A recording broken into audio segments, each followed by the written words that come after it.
Alright, solving indices. Let's look at this question. Okay, 1 over 125 equates to 5 to the power of x. Now let's break it down, alright? So 112 out of 5. How can we transform this into the same form as 5 to the power of x? Now let's recap, okay? 5 is called the base and x is called the power. Now when we look at 1 over 1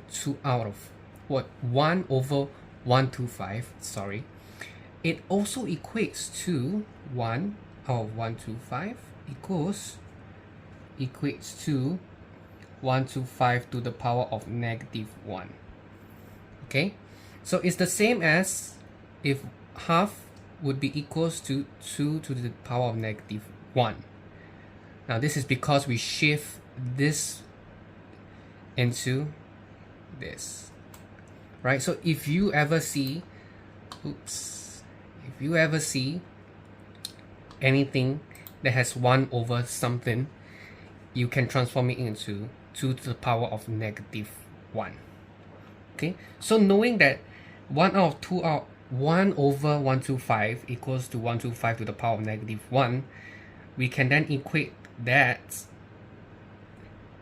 We can equate 1 over 125 with 125 to the power negative 1. So there it is.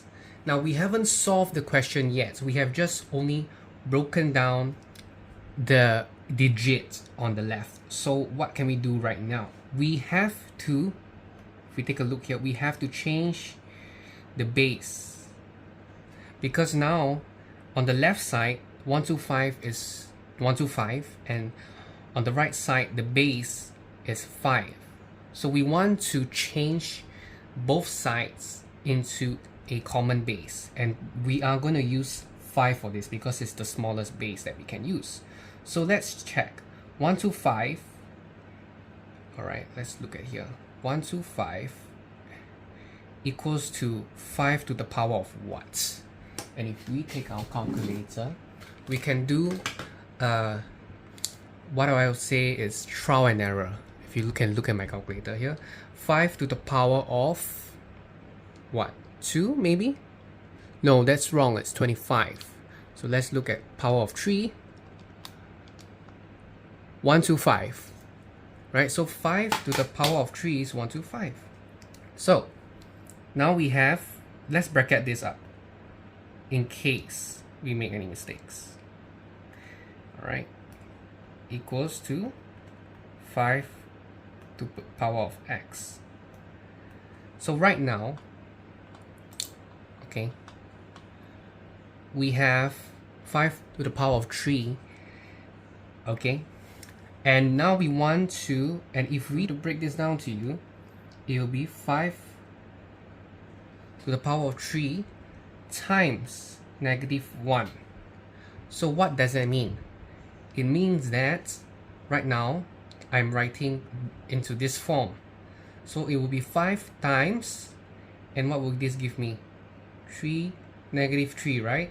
So that means now it will be 5 to the power of negative 3 equals to 5 to the power of x.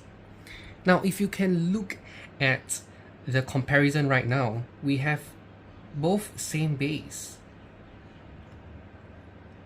With the same base, we can compare the index, not the index, the power.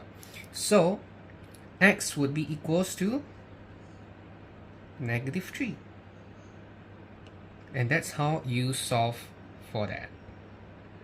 So the answer is x equals to negative 3. Let me zoom out so you can see.